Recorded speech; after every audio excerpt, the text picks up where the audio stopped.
The next set of slides provides some further examples of indicators that might be used for a community health profile or more generally for community health assessment.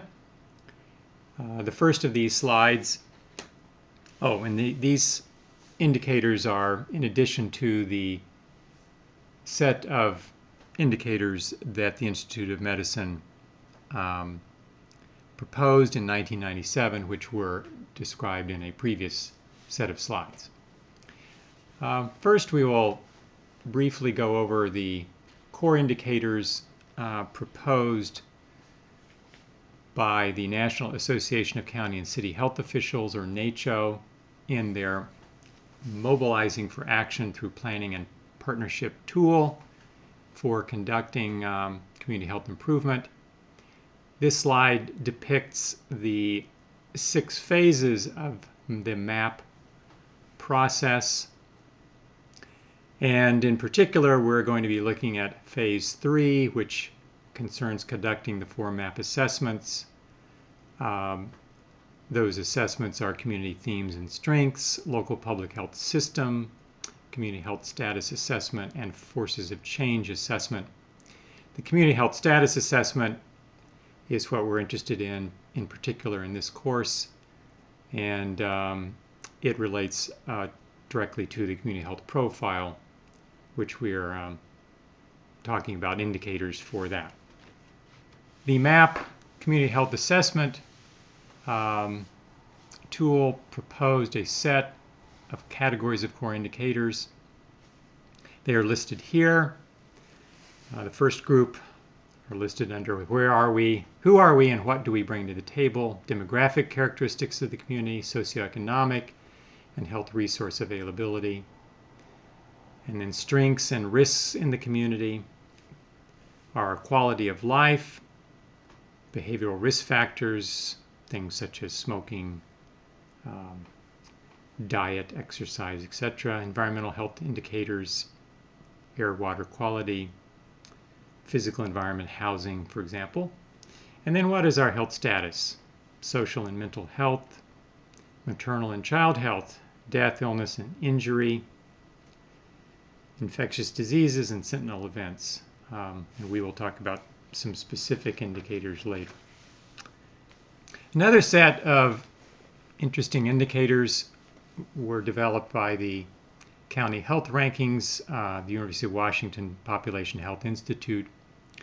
And the next 3 slides list the indicators used for the county health rankings, which have been prepared for all of the counties in the United States. And they are overall divided into 2 different categories. One is a set of measures dealing with outcomes, and the other one dealing with health factors that may impact health outcomes. Health outcomes themselves are divided into 2 groups, mortality and morbidity. Years of potential life loss before age 75 was the main mortality measure. Under morbidity, there are 4 different measures that the health rankings use: self-reported poor or fair health, poor physical health days, poor mental health days, and finally low birth weight. This slide shows the first of the health factors used in the county health rankings. Incidentally, these percentages that follow either categories or individual indicators represent the weight given to each indicator in the overall ranking algorithm.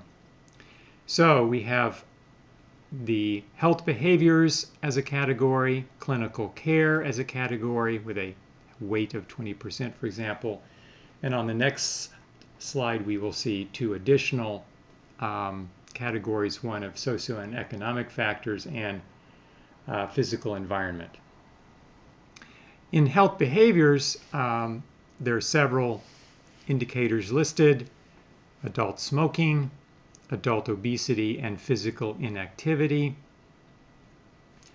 Excessive drinking and motor vehicle crash death rates are indicators of alcohol use. And for sexual activity, there are sexually transmitted infections and teen birth rate. Under clinical care, there are 6 different indicators related to either access to care or quality of care. And I didn't point it out before, but the second and third columns of these tables for the county health rankings show the data source for each indicator and the years of data that are included in the indicator for the 2013 data. So for example, at the top here, tobacco use, adult smoking, those data are derived from CDC's Behavioral Risk Factor Survey. And for the 2013 rankings, data are pooled from years 2005 to 2011 in order to generate information or data for each county.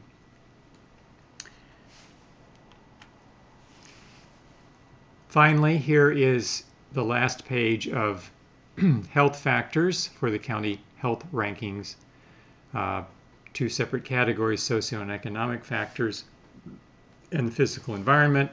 Socioeconomic factors are given a 40% weight, which is a significant one toward the overall rankings, and covers 2 education indicators, an employment indicator, an income indicator, and 2 indicators related to family and social support, and finally an indicator related to community safety, which is the violent crime rate. And you can see where these come from and the years of data that are covered by them. Finally, the physical environment indicators are given a 10% weight overall in the rankings and are listed in 2 categories, one of environmental quality that relates to air and water quality, and finally a built environment category which relates to access to healthy foods, access to recreational facilities, and the presence of fast food restaurants.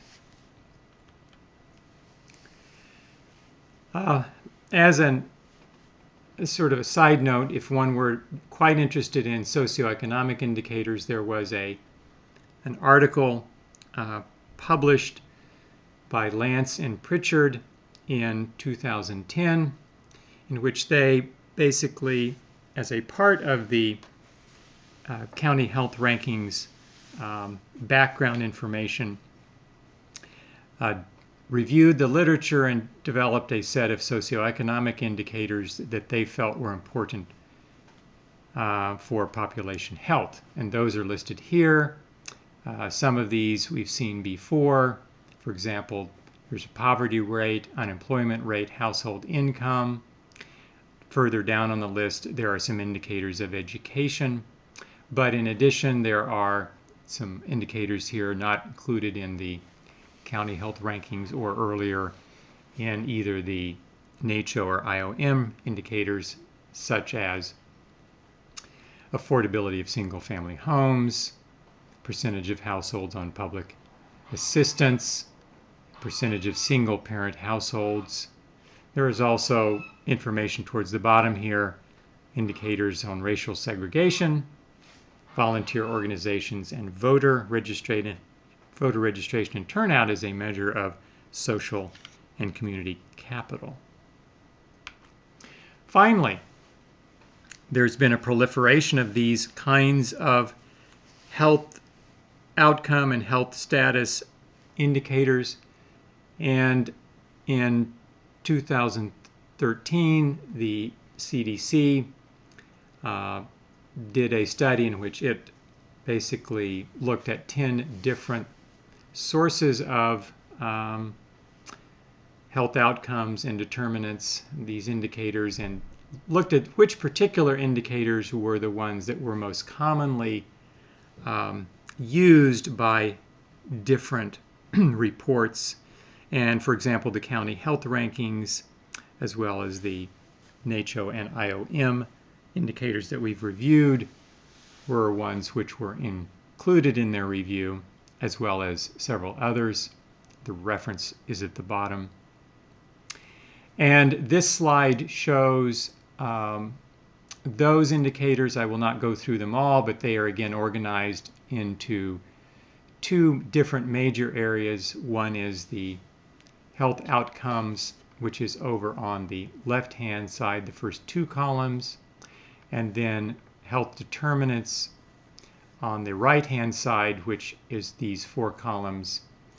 The health outcomes are divided into mortality and morbidity, and the health determinants are arrayed in four categories of health care, access and quality, health behaviors, demographics and social environment, and finally the physical environment. So these slides have provided an overview of different kinds of indicators that have been used for community health profiles and community health assessments and are a useful source of information as you think about appropriate indicators for your given community.